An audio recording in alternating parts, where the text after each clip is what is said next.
네, 안녕하세요. 약속된 시간이 되었기 때문에 웨비나를 시작하도록 하겠습니다.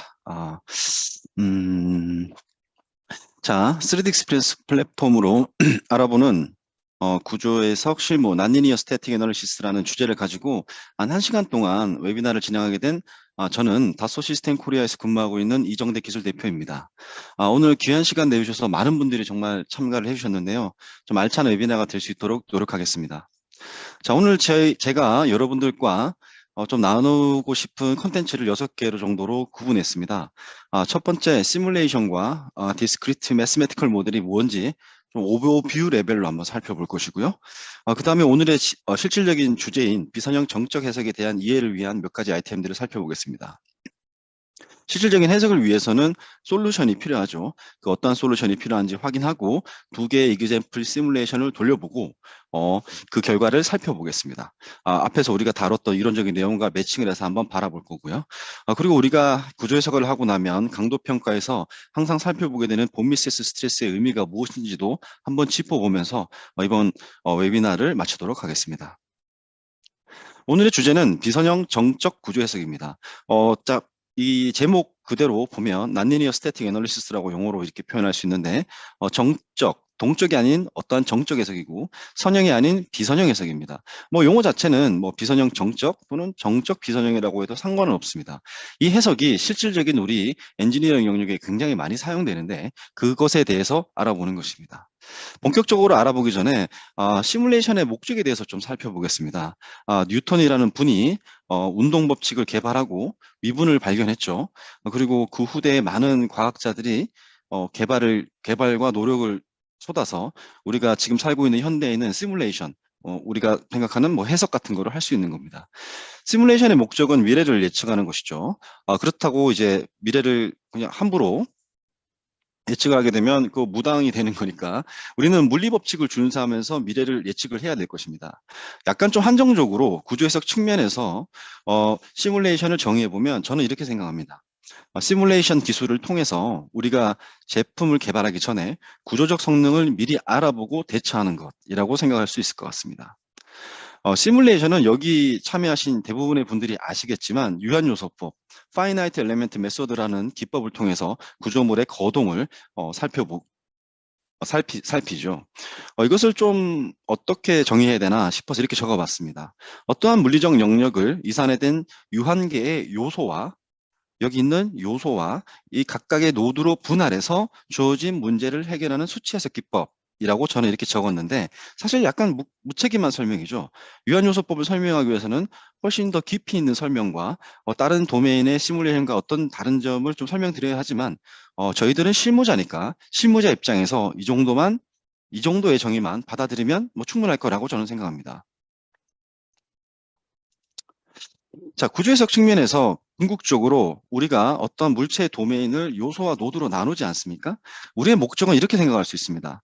구조물을 해석했을 때 주어진 하중과 경계 조건에 대해서 노드가 얼마나 움직였는가 또는 얼마나 움직여 왔는가가 우리의 관심사죠. 그런 의미에서 우리는 그 거동을 살펴봐야 하는데 물리 세계에서는 한번 살펴보겠습니다. 구조물이 변형한다 또는 물이 흐른다 또는 열이 전달된다. 다 어떤 것이죠? 어떤 상태의 물리적인 상태가 변화한다는 것입니다. 이 변화는 우리가 수학적으로 미분을 통해서 생각해 볼 수가 있죠.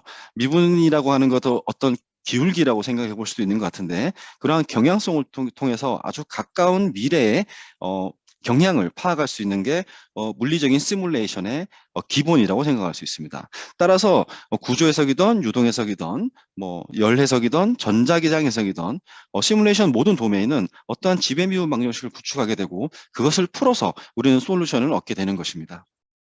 자, 그러면 그 지배미분 방정식을 우리가 풀면 되는데 많은 분들이 아시겠지만 미분 방정식은 미분항을 포함하고 있고 여러 개의 변수가 들어가 있기 때문에 우리가 손으로 푼다는 것은 거의 불가능합니다. 아주 간단한 예제 위에는 손으로 푸는 게 불가능하기 때문에 컴퓨터의 도움을 받아서 풀게 되죠.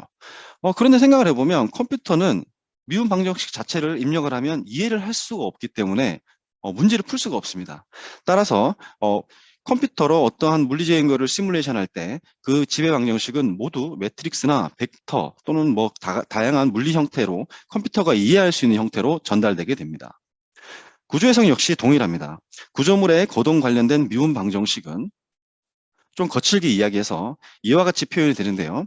자, 왼쪽에 있는 것을 한번 보겠습니다. 우리가 고등학교 교과서에서 한번 본 것 같은데 M은 질량이고 하나의 질점이 있네요. K는 스프링, 강성, C는 댐퍼, 댐퍼죠. 그리고 한쪽 방향으로만 움직일 수 있습니다. 자, 이러한 시스템을 우리 주변에 있는 구조물의 형태가 이런 식으로, 이런 시스템으로 고동된다라고 생각해 볼 수 있는 거예요. 한쪽 방향으로만 움직이는 경우에는. 그리고 힘의 평형 측면에서 이퀴에이션을 세워보면 이와 같은 운동 방정식을 구축할 수 있습니다. 그런데 우리가 해석하고자 하는 것은 이러한 단순한 모델이 아닙니다. 우리 주변에 있는 책상이라던가 어떠한 구조물, 굉장히 복잡한 3차원 구조물에 대한 것을 계산해야 되는데 이렇게 한쪽 방향으로만 움직이는 모델로는 불가능하죠. 따라서 구조 해석을 좀 크게 보면 왼쪽에 있는 이러한 시스템을 굉장히 여러 개를 연결을 해서 풀어낸다는 것입니다. 자, 오른쪽에 있는 그림을 보시면 여러 개의 노드가 보이죠. 각 노드별로 여러 개의 자유도를 가집니다. 무슨 말이냐면 노드는 변형하면서 X방향으로 갈 수도 있고 Y방향으로 갈 수도 있고 로테이션을 할 수도 있고 여러 개의 자유도를 가지죠. 구조 해석은 왼쪽에 있는 스프링 댐퍼 매스 시스템이 아니라 이러한 노드 개수에다가 자유도 수만큼 곱한 변수를 모두 풀어내야 되는 굉장히 어려운 문제입니다. 그것을 우리가 심볼릭하게 표현하면 이와 같습니다. 자, 이런 식으로 되어 있는 것은 행렬이고요. 이렇게 괄호로 되어 있는 것은 벡터입니다. 우리가 알고 싶은 것은 구조물의 절점의 변이기 때문에 그것은 X이죠. 자, 그러면 각각 하나 뜯어보겠습니다. 자, M은 매스가 아니라 이제는 매스 매트릭스, 가속도 벡터, 댐핑 매트릭스, 벨로시티 벡터, 스티피니스 매트릭스 또는 강성행렬이라고 하죠. 또는 디스플레이스먼트 벡터. 이게 우리가 노드가 얼마나 움직여 왔는가를 파악할 수 있는 우리가 진짜 알고 싶은 거죠. 그리고 그 구조물에 가해지는 하중이 있습니다. 자, 앞에서 제가 설명드렸던 모든 물리 시스템을 수학적으로 물리적으로 모사하기 위해서는 지배 미분 방정식이 필요하다고 했는데 그 미분 방정식은 구조해석 문제에 대해서는 심볼릭하게 이처럼 표현된다라고 우리가 받아들이는 게 좋을 것 같습니다. 사실 미분 방정식에서 이와 같은 매트릭스와 벡터 폼으로 표현하기 위해서는 뭐 변분법이라든지 아니면 또 FEM 내부에 사용되는 굉장히 다양한 스킬들을 설명해야 되지만 우리는 실무자니까 이 정도의 이퀴에이션만 이해해도 저는 충분하다고 생각합니다. 그리고 이와 같은 형태로 표현하는 것을 디스크리트 매스메티컬 모델이라고 하죠. 그리고 이 이퀴에이션 하나만 있으면 선형 정적, 선형 동적, 비선형 정적, 비선형 동적, 보이준동 해석, 리니어 다이나믹 모두 설명할 수 있게 됩니다. 따라서 이 이퀴에이션이 굉장히 중요하죠. 자, 그러면 본격적으로 오늘 제가 말씀드리고 싶은 비선형 정적 구조 해석에 대해서 알아보도록 하겠습니다. 좀 나눠서 생각을 해볼 건데요. 자, 정적이라는 주제에 대해서 생각해 보겠습니다. 자, 정적이다, 동적이다. 자, 우리가 이거 다 이해하고 있고 다 구분할 수 있는 것 같은데 생각보다 우리는 이것을 애매모호하게 이해하고 있는 경우가 많습니다. 정적이다라고 하면 가만히 있는 무언가라는 이미지가 있고 동적이다라고 하면 뭔가 움직이는 무언가라는 이미지가 있죠. 이러한 이미지가 완전히 틀린 건 아니지만 정확하지는 않습니다. 우리가 공학적으로 구분하기 위해서는 엄밀히 따져봐야 되는데요. 자, 예를 들어서 지금 화면에서 보고 계신 클립을 삽입하는 해석이 있습니다. 잠시 우리가 실제로 예제로 시뮬레이션을 해볼 거예요. 자, 이 해석은 어떤 해석이냐면 정적 해석입니다. 따라서 우리가 가만히 있는 무언가를 통해서 정적이라는 것을 정의할 수 없습니다. 그리고 움직였으니까 동적이 아닌가? 라고 생각할 수 있지만 제가 말씀드렸죠. 이거는 정적 해석이라고. 따라서 무언가 움직이고 있다고 해서 이것을 동적이라고 정의할 수 없는 겁니다. 따라서 우리는 어떻게 이해해야 되냐면 정적과 동적, 구조 해석 입장에서 스태틱과 다이나믹을 구분하는 것은 변화하되 매스에 의한 이너시아 에펙트, 관성 효과가 포함되느냐 포함되지 않느냐로 판단해야 합니다. 자, 여기 한번 보겠습니다. 그것을 표현하기 위해서 이렇게 이와 같은 도표를 준비했는데요. 자, 왼쪽에 있는 스태틱 시스템을 보겠습니다. 자, 시간에 따라서 어떠한 하중이 이렇게 변하고 있습니다. 그것에 대한 대응하는 응답들이 있네요. 우리가 약간 가볍게 봤을 때는 시간에 따라서 하중이 주어지고 그것에 대한 응답이 시간에 따라 주어지기 때문에 이거는 동적 해석이 아닌가라고 오해할 수 있는데 전혀 아닙니다. 자, 왜 그런지 한번 보겠습니다. 자, F1, F2, F3는 특정 시간대의 하중입니다. 거기에 대응하는 응답 3개가 있는데 이 X1이라고 하는 응답은 이 하중에 의해서 발생된 것이고 이 나머지 시간대의 인풋에 의해서 받는 영향은 전혀 없습니다. 따라서 시간이 의미도 없고 각각 그 순간순간 작용하는 하중에 대한 대응값일 뿐입니다. 이것을 스태틱 시스템이라고 하죠. 그런데 오른쪽에 있는 시스템은 똑같은데 끝단에 매스가 달려있네요. 자, 매스가 달려있는 상태에서 시간에 따라서 이와 같은 하중을 줘보겠습니다. 자, 그러면 이 XT에서의 응답은 어떻게 되는 거냐면 포인터를 한번 그려보겠습니다. 자, 이 지점에서의 응답은 여기에서 가해진 하중에 의해서 발생하는 거겠죠. 그것뿐만 아니라 관성효과라는 것은 무엇이냐면 이 하중에 이전에 발생했던 이 매스의 관성에 의해서 발생됐던 이러한 이펙트들이 여기에 영향을 주는 것입니다. 이것이 바로 우리가 알고 있는 관성효과, 이너시아 이펙트, 메모리 이펙트라고 하는 것입니다. 따라서 시간이 굉장히 의미가 있죠. 다이나믹 시스템에서는. 한편 이 기존의 관성 이펙트는 현재 시간에서 조금 이전의 거는 좀 많이 영향을 주고 저 멀리 있는 것들은 좀 영향을 덜 주게 됩니다. 그러한 특성을 가지고 있습니다. 자, 그럼 여기서 생각을 해보겠습니다. 우리 주변에 매스가 없는 물체가 있나요? 하나도 없죠. 매스가 없는 물체는 없습니다. 그러면 생각해 보니까 모든 구조 해석은 동쪽 해석, 다이나믹 시스템으로 풀어야 되는데 우리는 스태틱 해석을 많이 하거든요. 그 이유는 무엇이냐면 어떤 경우 예를 들어서 이 하중이 변화하는 시간을 충분히 느리게 되면 동적인 이너시아 에펙트가 거의 무시 가능하기 때문에 이때는 우리가 스태틱 시스템으로 간주해서 해석을 할 수 있는 겁니다. 따라서 관성효과라고 하는 것은 이전 시간에 입력된 어떠한 하중이나 영향이 현재에도 영향을 미치는 것이고 이러한 영향이 시스템에 포함되어 있어야만 우리는 그것을 다이내믹 시스템이라고 합니다. 자, 한번 보겠습니다. 아까 살펴봤던 매스매티컬 모델이네요. 자, 주어진 외력에 대해서 구조물이 천천히 변형할 경우 무슨 말이냐면 외력이 천천히 작용할 경우 관성의 영향은 거의 없습니다. 예를 들어서 자동차 브레이크를 순간적으로 밟게 되면 우리 몸은 앞으로 쏠리게 되죠. 하지만 천천히 밟으면 몸은 앞으로 쏠리지 않습니다. 왜 그러냐면 시간을 충분히 늘려서 가했기 때문에 우리 몸에 가해지는 관성력이 거의 무시 가능하기 때문에 앞으로 쏠리지 않는 것이죠. 하중 중분이 긴 시간에 걸쳐서 이루어지면 속도와 가속도가 어떻습니까? 거의 무시 가능하죠. 따라서 스태틱 해석이라고 하는 것은 여기에서 본 관성항과 감쇄항은 무시합니다. 자, 이제 이 웨비나에서 앞에 2개의 텀은 무시하겠습니다.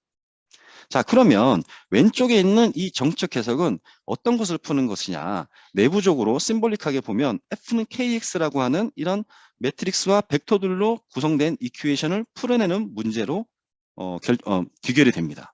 자, 그러면 우리가 이제 스태틱에 대해서 알아봤기 때문에 자, 비선형은 무엇인지 한번 알아보겠습니다. 자, 비선형을 알아보는 첫 번째 방법은 선형이 뭔지를 알아야 되는 겁니다. 자, 3D 익스피리언스 플랫폼에서 이와 같은 웹8보를 모델링 했어요. 간단하게 여러분들에게 보여드리기 위해서. 자, 이 웹8보에 하중을 프레셔를 일정하게 가해주는데 정적 해석입니다. 자, 하중을 1을 주고 3을 주고 5를 주고 10을 주고 4개의 케이스가 있습니다. 그것에 각각의 응답을 구했어요. 자, 그런데 그 결과의 비율을 살펴보니까 내가 하중을 3배 주니까 결과가 3배로 늘어나고 10배를 주니까 10배로 늘어납니다. 이와 같이 프레셔가 즉 하중이 증가되는 비율만큼 응답이 선형적으로 나타나는 이런 경우를 구조 해석에서는 선형성, 리니어리티라고 합니다. 선형성이라고 하는 것은 수학에서 이야기하는 선형성이 따로 있고 또 다른 도면에서 이야기하는 리니어리티가 또 따로 있지만 구조 해석은 개략적으로 이런 식으로 이해하시면 됩니다. 이런 선형성은 굉장히 많은 장점을 가지고 있습니다. 예를 들어서 앞에 보셨던 웹8부에서 자, 연직 하방향으로 프레셔 1을 줬어요. 그리고 횡방향으로 프레셔 1을 줬어요. 그것에 대한 응답을 얻었으면 이제 어떠한 이 압력과 이 압력의 조합도 우리는 계산할 수 있습니다. 왜냐하면 이것을 스케일링하고 중첩을 하게 되면 우리가 별도로 추가적인 구조 해석을 하지 않고도 우리는 결과를 계산할 수 있거든요.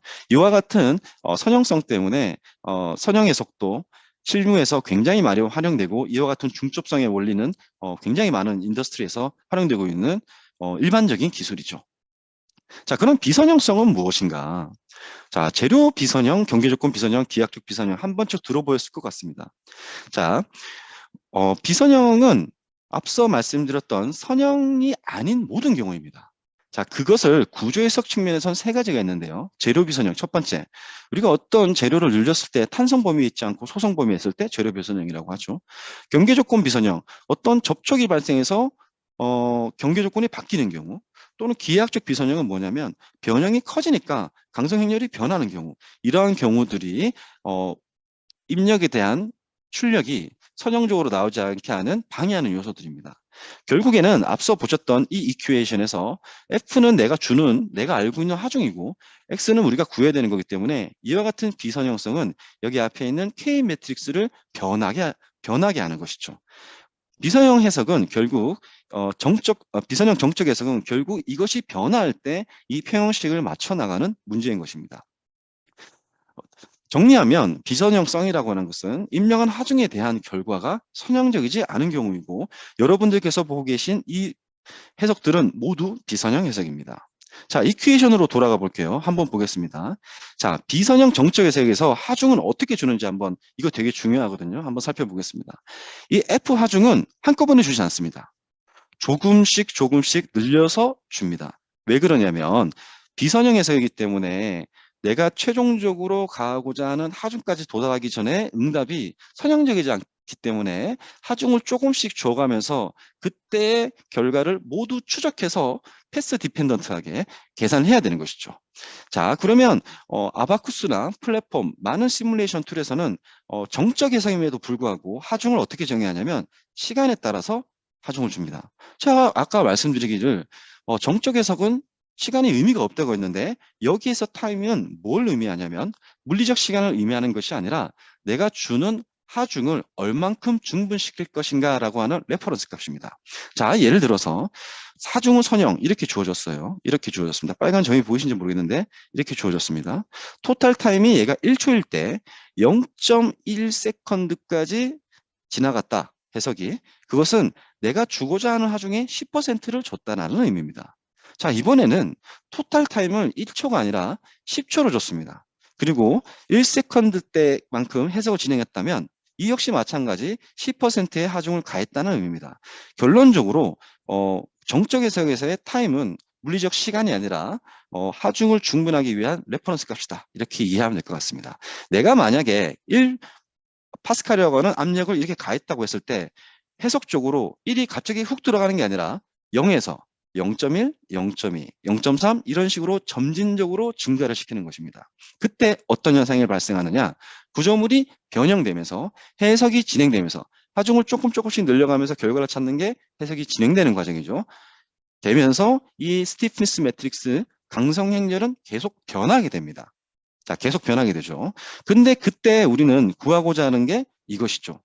결국 우리가 해야 되는 비선형 정적 해석은 이와 같은 세 개의 알파벳으로 구성된 심볼릭 이퀘이션을 하중을 조금씩 늘려갈 때 늘릴 때마다 이 K가 변하는데 그때의 응답을 구하는 문제인 것입니다. 자, 그러면 이 구조 해석은 이거 이퀘이션 어떻게 푸는지 한번 살펴보겠습니다. 자, 구조 해석은 기본적으로 정적 해석에서는 힘의 평형을 반드시 지켜야 합니다. 외부에서 가한 힘의 총합 P와 내부 저항으로 발생하는 내력의 총합 I는 항상 같아야 됩니다. 언제까지 같아야 되느냐? 해석을 시작하는 순간부터 종료되는 순간까지 구조물이 변형되는 과정에서도 반드시 유지되어야 하는 법칙이죠. 자, 이와 같은, 자, 다시 한번 보시면, 자, 이와 같은 이것과 이것이 같다고 하면 평형이 이루어지는 것인데 이 평형을 이루기 위한 수학적 스킬이 포함되어 있습니다. 구조 해석에.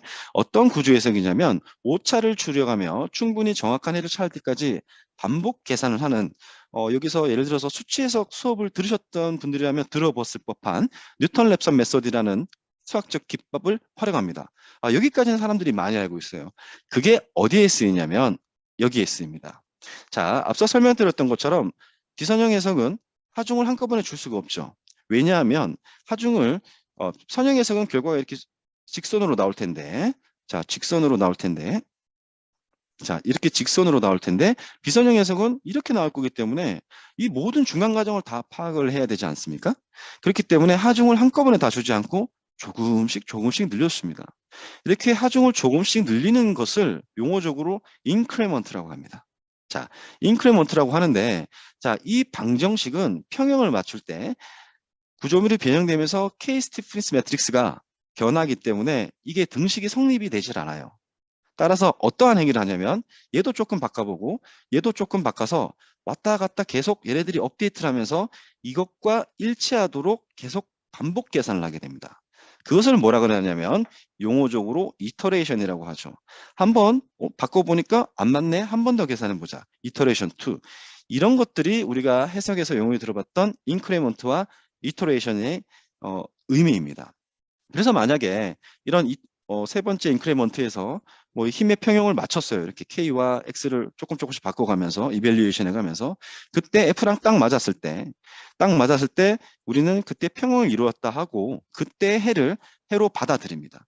그리고 그런 과정들을 천천히 한 칸씩 진행하면서 하는 것이 비선형 해석의 핵심이죠. 자, 오늘 웨비나에서 설명드리지는 않지만 동쪽 해석도 이와 매우 유사한 과정을 거칩니다.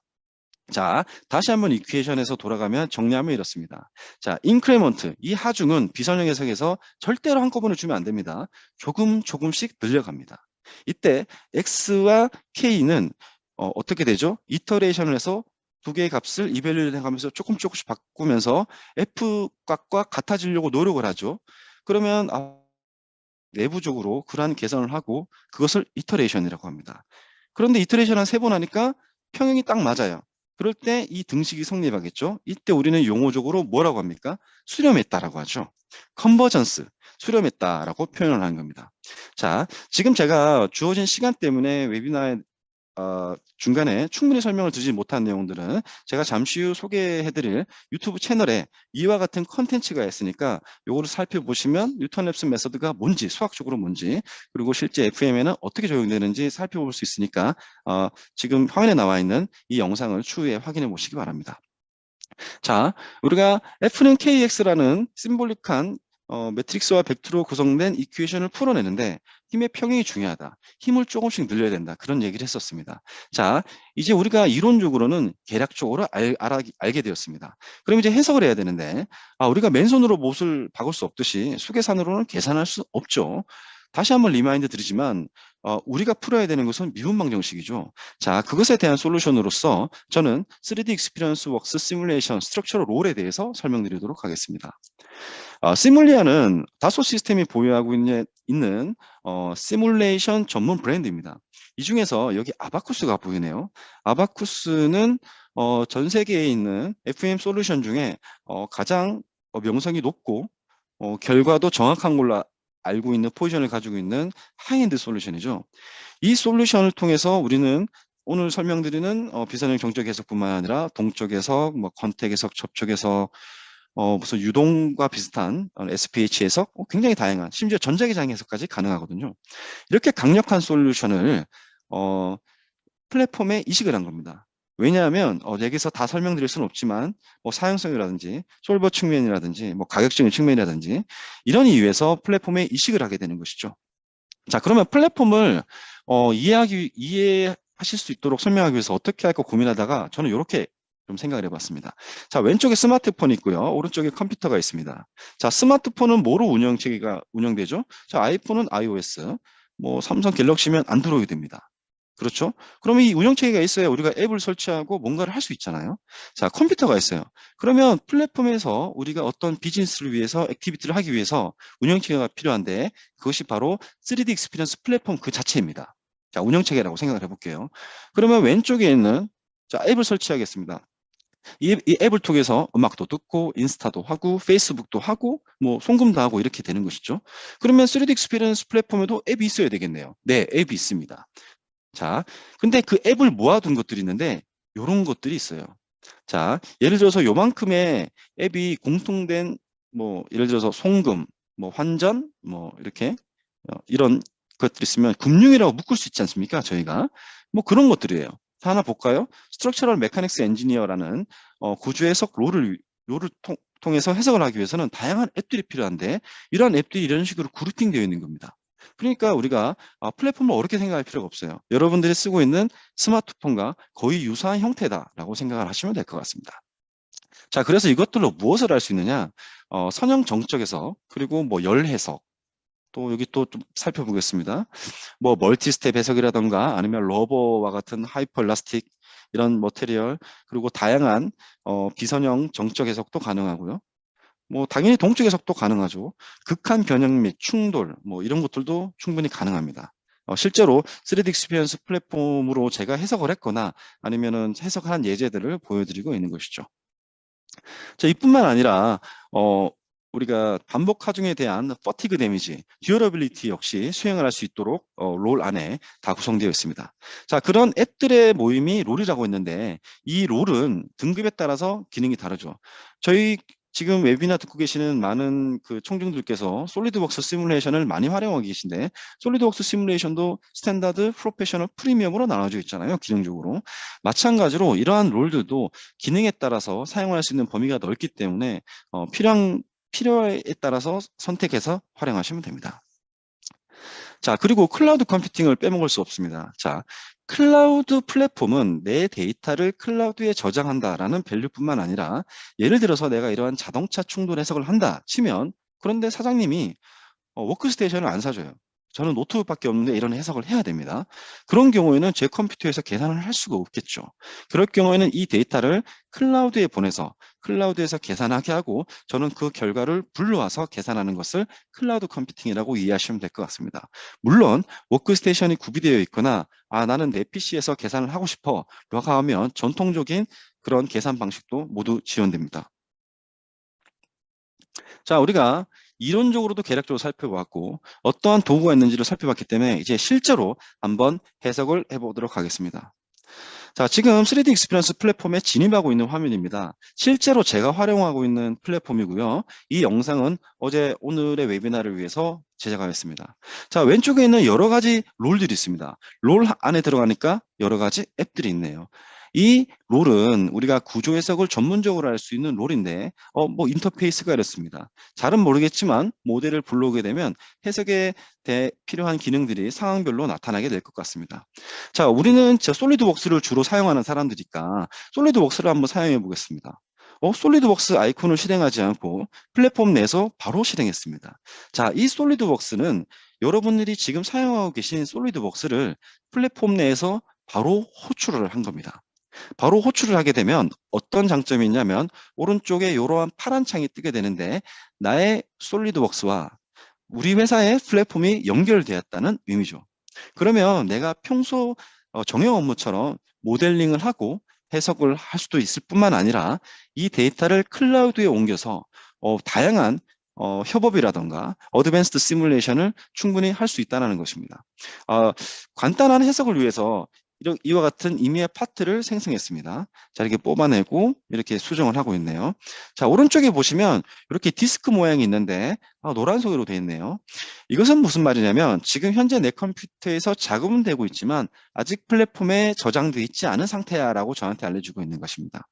자, 모델링이 얼추 끝나고 난 다음에 이것을 저장을 했습니다. 저장을 하게 되면 필요에 따라서 내 로컬에도 당연히 저장이 되고 내 PC에도 당연히 저장이 되고 플랫폼에도 자동으로 저장이 됩니다. 솔리드웍스 환경에서 이와 같은 시뮬레이션 스터디를 바로 생성해 보겠습니다. 자, 아바쿠스 솔버를 탑재하고 있는 솔루션으로 바로 진입을 한 것이죠. 구조 해석에서는 당연히 메쉬가 필요한데 우리가 솔리드웍스 시뮬레이션에서는 생성하지 못했던 육면체 요소를 얼마나 쉽게 생성할 수 있는지 보여드릴 수 있도록 한번 구성해 보았습니다. 자, 이와 같은 지오메트리는 한 번에 헥사 모델, 주사위처럼 생긴 육면체 모델을 생성할 수가 없습니다. 하지만 플랫폼 내에서는 오토 파티셔닝 기능이 있는데 아바쿠스에서처럼 볼륨을 나누어 가지고 헥사 메쉬를 만들 수 있도록 해주는 기능인데 이것을 오토 파티셔닝을 하게 되면 자동으로 지오메트리를 인식하고 플랫폼이 이렇게 분할해 줍니다. 이 상태에서 이 롤이 가지고 있는 하나의 앱, FE 모델 생성하는 앱을 실행을 해서 메쉬를 원클릭만 해주게 되면 원하는 헥사 메쉬로 바로 생성할 수 있습니다. 한번 보겠습니다. 자, 여러 가지 초기 형태를 정할 수 있지만 저는 일단 빈 메쉬라고 해놓고 제가 선택했던 지오메트리, 분할했던 지오메트리를 불러옵니다. 파티션 헥스 메시라고 하는 기능을 선택하게 되면 이처럼 선택한 이후에 메시 기능만 치면 바로 이와 같은 6매치 요소가 생산됩니다. 근데 좀 더 조밀한 메시를 저는 원하기 때문에 좀 더 한번 업데이트 했습니다. 뭐 실시간으로 바로 쉽게 바꿀 수가 있죠. 자, 이제 해석의 영역으로 돌아왔습니다. 내가 방금 생성했던 유한 요소 모델을 해석을 하겠다라고 선언을 하고 난 다음에 오늘 우리의 주제인 스태틱 스텝에 대해서 확인해 보겠습니다. 아까 제가 설명드렸던 스텝 타임이라든가 인크리먼트라는 용어가 보이네요. 이것은 해석을 끝내고 난 다음에 다시 한번 살펴보도록 하겠습니다. 자, 오른쪽에 있는 창에 보니까 어떤 빨간색 동그라미도 있고 뭐 파란색도 있네요. 이것은 뭐냐면 이 어시스턴트 창을 통해서 해석자가 내가 빼먹은 옵션이나 설정은 없는지 확인할 수 있는 창들입니다. 따라서 해석자는 이런 것들을 하나하나씩 채워가면서 해석을 위한 준비를 다 할 수 있죠. 자, 이와 같은 구조체에 어떤 머티리얼을 부여해줘야 되겠죠. 아바쿠스와 마찬가지로 플랫폼 내에서도 섹션을 정의하고 거기에 머티리얼을 부여한 다음에 그 자체를 이 파트에 연결시켜 주었습니다. 자, 경계 조건이 필요한데 저는 이 홀은 꼭 잡아주고 또 뒤쪽 면은 약간 벽에 붙어 있는데 약간 슬라이딩처럼 이 벽의 노멀 방향으로만 움직이지 않았으면 좋겠어요. 그래서 저는 그와 관련된 경계 조건을 부여했습니다. 제가 데모를 위해서 간단히 만든 모델이기 때문에 임의 하중들을 조금 넣어 보겠습니다. 자, 여기 연직 하방향, 아래 방향으로 이게 좌표가 바로 보이기 때문에 손쉽게 Z 방향, Y 방향으로 줘야 되는구나라고 생각할 수 있죠. 100N은 하중을 주었고요. 자, 왼쪽으로 해도 아래쪽으로 100N의 하중을 주었습니다. 자, 오른쪽에 보니까 이 창들이 모두 완성되었네요. 이제는 해석을 돌리기만 하면 될 것 같은데 그래도 조금 좀 확인해 보기 위해서 이 트레이드를 살펴보겠습니다. 경계 조건은 잘 들어갔는지 이런 것들을 좀 살펴보고 해석에 내가 스태틱 스텝을 정했었지 이런 식으로 조건이 들어가 있구나 확인을 하고 난 다음에 시뮬레이션을 돌려줍니다. 앞서 설명드렸던 것처럼 플랫폼 내에서는 로컬 컴퓨팅, 클라우드 컴퓨팅 둘 다 가능하다고 했었죠. 일단 이번에는 내가 가지고 있는 로컬 PC를 한번 계산해 보겠습니다. 스트럭처럴 메카닉스 엔지니어는 최대 8코어까지 무상으로 활용할 수 있는 기능이 제공되어 있기 때문에 저는 8코어를 통해서 계산하겠습니다. 뭐 간단한 해석이라서 이렇게 쭉쭉쭉 해석이 진행됩니다. 자, 이 그래프가 뭔지 모르겠네요. 잠시 후 살펴볼 거고 조금만 기다려 주십시오. 자, 해석이 완료되었습니다. 자, 해석 스텝별로 한번 볼 거고요. 하중을 불러오고 있습니다. 자, 인크리먼트라고 하는 용어가 보이네요. 요거 우리 아까 이론적으로 설명했던 거랑 비교해 보겠습니다. 그리고 뭔가 숫자들이 뭔가 나열되어 있는데 이것들이 뭔지 한번 확인해 보겠습니다. 예. 자, 일단 요 내용들은 중요한 내용이니까 따로 슬라이드로 보기로 하고 그럼 결과를 한번 살펴볼까요? 자, 이렇게 하중을 조금씩 증가시킨다 그랬죠. 한꺼번에 아니라 조금씩 증가시켰을 때 홈비세스 스트레스라든가 디스플레이스먼트라든가 이런 것들을 살펴볼 수가 있죠. 저는 메시를 띄워놓고 보는 걸 좋아하기 때문에 일단 메시까지 디스플레이 해놨고 생각보다 제가 주었던 하중이 너무 작았던 탓에 디폼이 잘 보이지 않습니다. 스케일을 좀 조정해가면서 실질적인 미소 변형이더라도 전반적인 고동을 이제 살펴보겠습니다. 이런 식으로 볼 수가 있네요. 자, 앞서 우리가 F는 KX라고 하는 심볼릭한 이퀘이션에 대해서 알아보았습니다. 비선형 정적 해석은 이 이퀘이션을 푸는 것이고 하중을 점진적으로 주면서 K가 변할 때 X를 구하는 것이라고 했었죠. 자, 한번 보겠습니다. 앞선 데모 영상에서 저는 이니셜 타임 인크리멘트를 0.05로 주었습니다. 자, 토탈 하중이 있는데 자, 내가 하중을 한꺼번에 줄 수 없으니까 야, 초반에 비선형 해석이니까 야, 5%만 증가시켜봐 라고 선언한 거예요. 그리고 아래에 있는 것들은 이 인크리먼트에 대한 최하치와 최상치를 그냥 범위에 나타낸 것에 불과합니다. 그리고 인크리먼트는 최대 1000번까지 할 수 있도록 디폴트로 설정되어 있죠. 자, 스텝 타임은 1초로 되어 있네요. 자, 이 1초 우리가 지금 웨비나를 2시에 했는데 그 시간과 일치하는 건가요? 그렇지 않죠. 그냥 이 1초는 하중을 증가시키기 위한 레퍼런스 값이라고 했습니다. 그러면 오른쪽에 보시면 자, 이 위에 인크리먼트가 있네요. 자, 하중을 조금씩 증가시켰어요. 0.05만큼 증가시켰고 결과를 얻어냈습니다. 0.05만큼 계산하니까 결과를 얻어냈습니다. 근데 이 솔버가 생각해 보니까 야, 이게 힘의 평형이 너무 잘 맞는데? 야, 컨버전스가 너무 잘 되잖아. 그럼 0.05로 굳이 계산할 필요가 없겠는걸? 이라고 스스로 알고리즘이 판단을 해서 어떤 현상이 발생하냐면 이 인크리먼트를 늘려줍니다. 보십시오. 0.05에서 0.07로 갈수록 더 느려주게 되는 것이죠. 그러면서도 이터레이션은 한 번만 했네요. 아니, K 매트릭스가 변하지 않아서 바로바로 수렴이 되었다는 것입니다. 이 말인즉슨 무슨 얘기냐면 저는 비선형 정적 해석을 의도했지만 플랫폼에서 스태틱 스텝은 입력값에 따라서 선형 정적 또는 비선형 정적 해석으로 구분되는데 지금 방금 보신 이 예제는 선형 정적으로 해석이 된 것입니다. 왜냐하면 이터레이션이 한 번에 다 되었기 때문이죠. 그리고 앞서 말씀드렸던 것처럼 내가 초기에 5%씩만 늘려라라고 정의했지만 수렴이 잘 되기 때문에 쭉쭉 늘어가면서 이 간격이 커졌죠. 그것에 대한 형태를 이와 같은 커브의 형태로 확인할 수 있는 것입니다. 제가 이 예제는 선형 정적 해석이라고 얘기했는데요. 그것을 검증하기 위해서 저는 이번에는 자 0.05가 아니라 한꺼번에 주겠다. 자, 이 하중을 한꺼번에 주겠다. 1초로 바꿔서 계산해 봤습니다. 그럼 당연히 커브는 이렇게 쭉 한 번에 주겠죠. 줘보니까 수렴이 바로 됐어요. 그리고 결과도 똑같습니다. 따라서 이 해석이나 앞에서 본 해석이나 이 해석이나 둘 다 선형 정적 해석이라는 의미죠.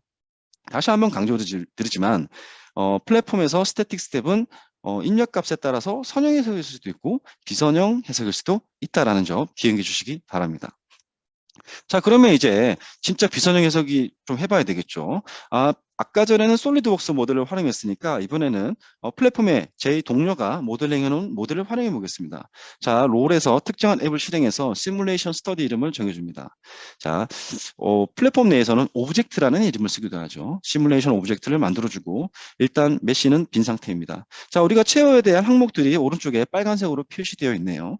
자, 일단 빈 메시를 만들어주고 아까는 헥사 메시를 했으니까 이번에는 3일체 요소로 빠르게 한번 만들어 보도록 하겠습니다.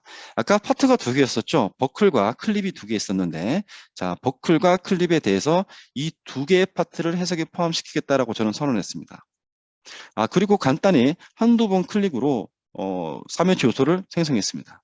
자, OK를 눌러서 업데이트를 하게 되면 메시가 디스플레이 되겠네요. 자, 메시가 나타났습니다. 근데 지오메트리랑 좀 겹치니까 저 메시가 약간 좀 이상해 보이는데 좀 이따가 지오메트리는 좀 하이드 해보겠습니다. 자, 제가 메시를 생성하고 난 다음에 메시 밀도가 마음에 또 들지 않아요. 좀 더 조밀하게 하고 싶어서 생성하고 난 다음에 피처 트리에서 설정을 하고 난 다음에 1.5mm로 재설정해 주었습니다. 자, 지금은 메시만 디스플레이한 상태네요. 자, 이 해석은 뭐냐면 위에 있는 클립이 아래에 있는 버클로 쭉 내려가면서 탈깍 당기는 시뮬레이션을 하는 것입니다. 그런데 뭐라고 했죠? 정적 해석이죠. 정적 해석이기 때문에 관성의 영향은 없다고 생각하고 하는 해석입니다. 자, 내가 이제 아래쪽으로 눌러주기 위한 기준점이 필요하기 때문에 커플링을 통해서 지금 선택한 서페이스 중간쯤에 이와 같은 커플링을 생성해 줍니다. 여기에다가 저는 경계 조건도 줄 수도 있고요. 실질적으로 아래쪽으로 몇 미리 디스플레이스먼트를 강제적으로 줄 것인지에 대해서 정의할 것입니다. 자, 마찬가지로 재료 모델이 필요하죠. 물리적 시뮬레이션을 위해서는. 그래서 저는 ABS 재질로 이 두 개 모두 파트를 한꺼번에 선택해서 적용해 보겠습니다. 네, 이렇게 선택해서 ABS 재질로 선택을 했습니다. 자, 그러면 이제 메쉬와 재질을 설정했고 어떠한 커플링이 만들어졌는데 우리의 주제인, 오늘의 주제인 스택트 스텝을 해주겠습니다. 자, 이번에는 0.1 정도로 주겠습니다. 무슨 말이냐면 내가 주는 하중을 강제 변이를 한꺼번에 주지 않고 야, 초반에는 10%만 줘봐 라고 하는 거예요. 왜 작게 주느냐? 그래야 컨버전스 된 수렴된 솔루션을 얻기 쉽기 때문이겠죠. 자, 이제 버클의 아래쪽에는 강제 구속을 해주고 이제 아래쪽으로 밀어주기만 하면 되는데 내가 연직 하방형의 디스플레이스먼트만 중요하기 때문에 나머지 영역은 구속을 좀 잡아주겠습니다. 자, 저는 Z 방향으로 밀어줄 텐데 나머지 방향은 모두 구속을 해줍니다. 자, 이제 거의 끝났습니다. 자, 이제 하중을 주는데 여기서는 포스를 주지 않고 얘가 클립이 얼만큼 밀리면 장기지라고 생각을 해서 한 14mm 정도만 강제 변이를 줘보겠습니다. 자, 그러면 내가 어떤 특정한 서페이스면에 주지 않고 아까 설정했던 커플링에 가해주게 되면 이 14mm라고 하는 강제 변이 하중이 이 면에 고루 퍼지게 돼서 이 클립이 아래쪽으로 이동하게 되는 거죠. 제대로 들어갔는지 한번 디스플레이를 통해서 확인을 하였고요. 자, 그러면 나는 분명히 강제 변이 하중을 주었는데 오른쪽 트리에서는 로드는 비어 있네요. 여기는 잠시 후 설명드리겠습니다. 자, 이제 우리가 접촉 해석을 정해야 되겠죠. 왜냐하면 클릭과 버클이 접촉이 일어나는 현상이 예상되기 때문에 아바쿠스 또는 플랫폼이 제공하는 제너럴 컨택을 통해서 이렇게 선언해 줍니다. 야, 나는 제너럴 컨택을 쓸 테니까 플랫폼 네가 서페이스를 알아서 디텍팅해서 컨택 인터페이스를 잡아줘라고 선언한 겁니다. 간단하게 한 3초 만에 컨택은 정의를 해버렸네요. 자, 이 하중은 비어 있는 것처럼 보이지만 강제 변이 자체가 하중으로 포함되어 있기 때문에 여기서는 하중이 없어 보여도 해석을 하는 데는 전혀 문제가 없습니다. 자, 이제 다시 한번 해석을 해볼 텐데요. 이번에는 클라우드 컴퓨팅을 한번 해보겠습니다.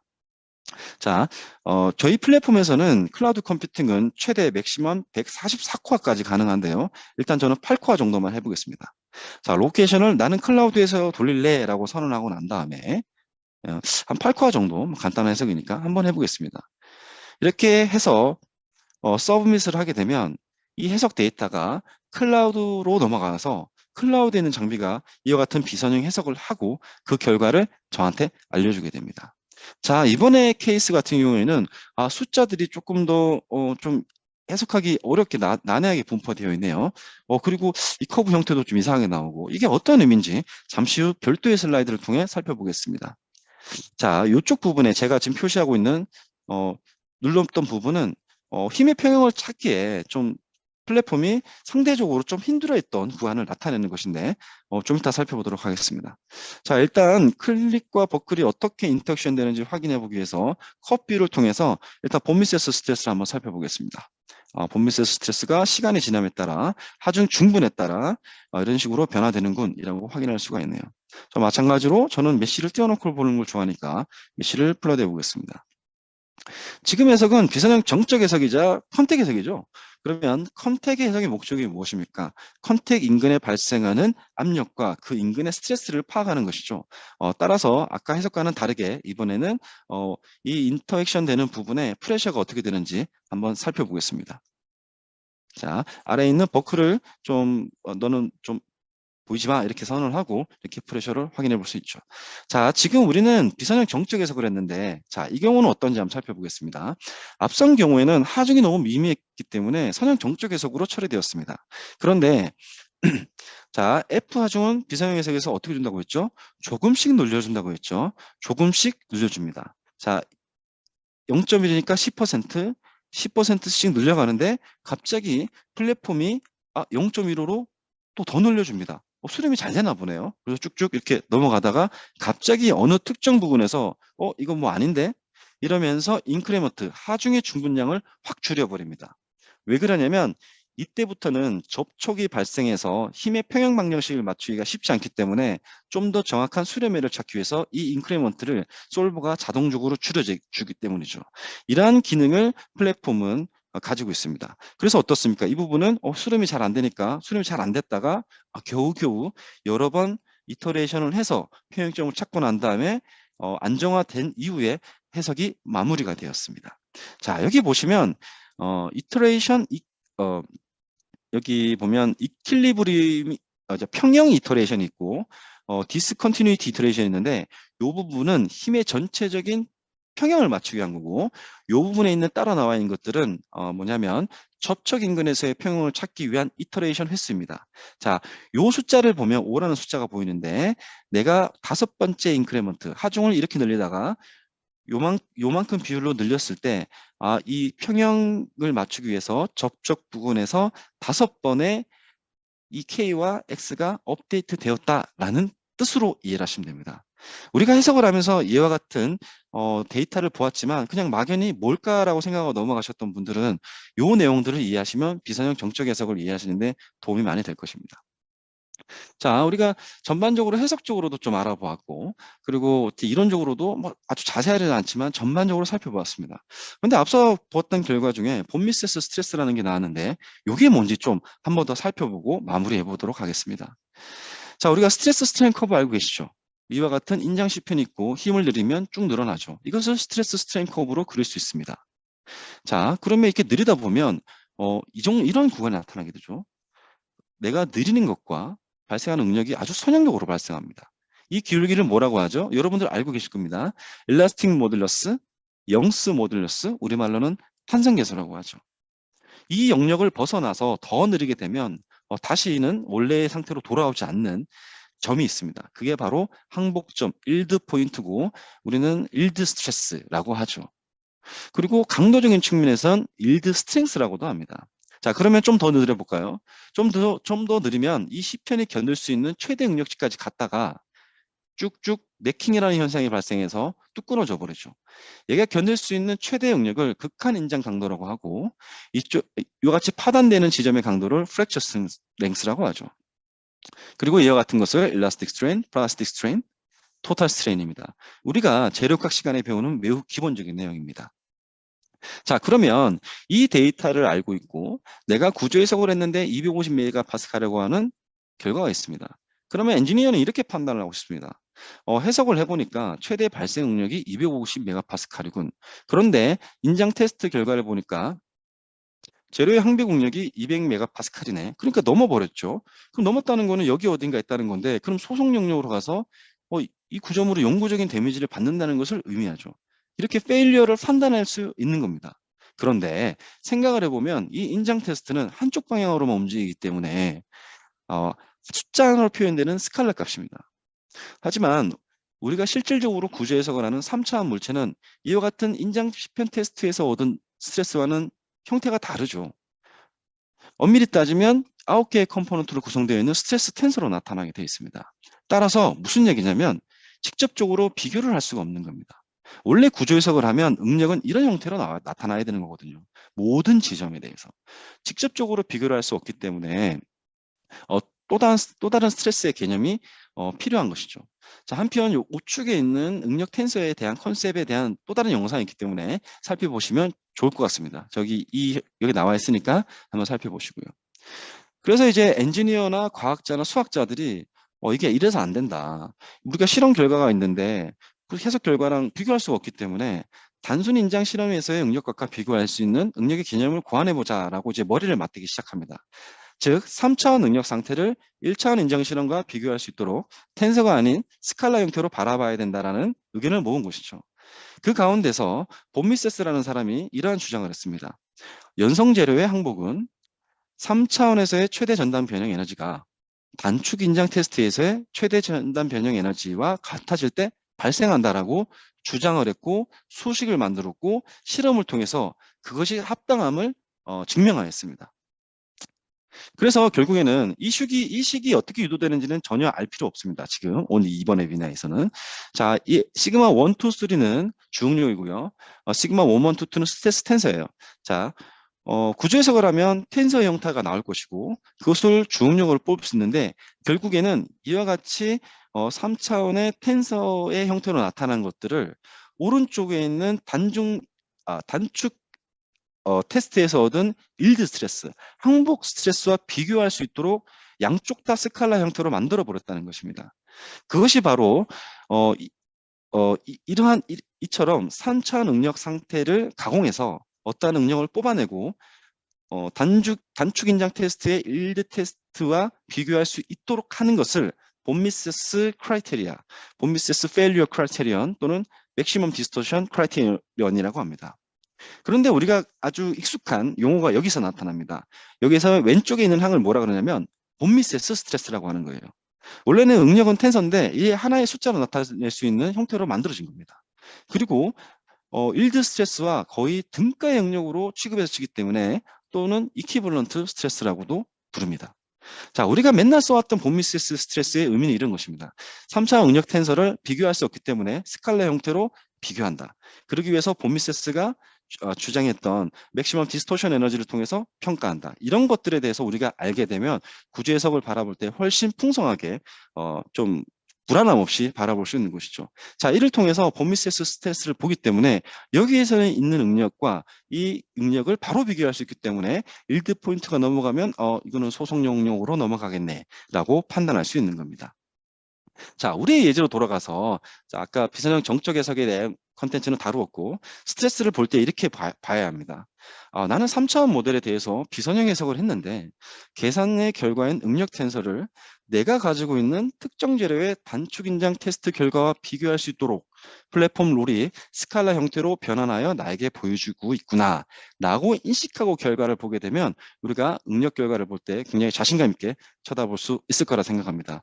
제가 이 주제를 말씀드리는 이유는 우리가 구조 해석을 할 때 홈미세스 스트레스를 항상 보지만 이것의 비하인드 스토리스, 진정한 의미가 무엇인지 깊이 생각하지 않고 우리가 응력을 보는 경우가 있기 때문에 좀 준비를 해보았습니다. 자, 이렇게 응력 결과 이제 봄미세스 스트레스를 뽑았어요. 그러면 저만 알고 있으면 좋겠지만 우리 팀장님이나 동료들에게 공유를 해주고 싶습니다. 자, 방금 제가 계산했었던 두 개의 해석 시나리오를 플랫폼에 있는 북마크에 집어넣습니다. 자, 지금 보시면 여기 보이시나요? 여기 저는 플랫폼 브라우저 상태에서 그냥 네이버 다음을 띄워놓듯이 그냥 인터넷 창에서 이렇게 이런 작업들을 할 수 있습니다. 상대방은 어떠한 시뮬레이션 롤을 가지고 있지 않더라도 이와 같은 공유 대시보드를 통해서 내가 수행했던 해석을 마음껏 공유할 수 있는 것이죠. 제가 앞서 수행했던 해석 결과 두 개를 다 보고 있습니다. 자, 맨 처음 선형 해석 결과를 한번 볼게요. 한번 살펴보니까 스트레스를 보고 싶은데 자, 이렇게 플레이를 해서 보겠습니다. 너무 빨리 지나가네요.